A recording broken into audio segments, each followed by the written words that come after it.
There are islands you visit for paradise. And then there's one, built for power, silence, and secrets. A private Caribbean retreat owned by a man who promised access to the elite and hid something much darker beneath. This is the story of Jeffrey Epstein, the billionaire who built an empire on money, manipulation, and fear, and the island that became the symbol of everything he tried to bury. Epstein Island, the empire of silence. Jeffrey Epstein wasn't born into power, he built it. A teacher turned financier, he leveraged charm, intelligence, and the promise of wealth to climb through Manhattan's elite. But the real currency wasn't money, it was access. Epstein offered billionaires, politicians, and royals something they couldn't buy: privacy. In 1998, he bought a small island in the US Virgin Islands. He called it Little St. James. Locals called it something else: Pedophile Island.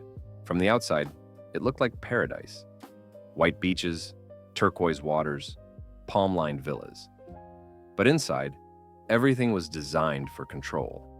Cameras hidden in rooms, private jets flying in under false manifests. Guards instructed never to look, never to ask. He controlled movement, loyalty, even memory.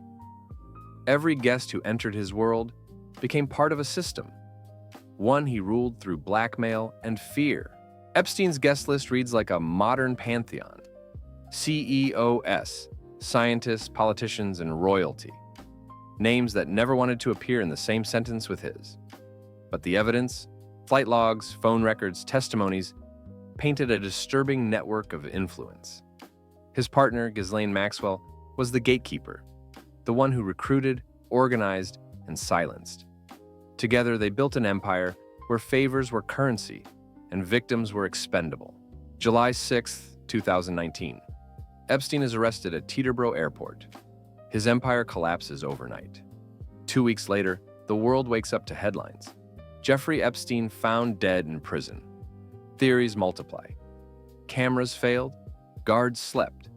An empire built on silence ends the same way it began, unanswered. After his death, Little St. James was left abandoned.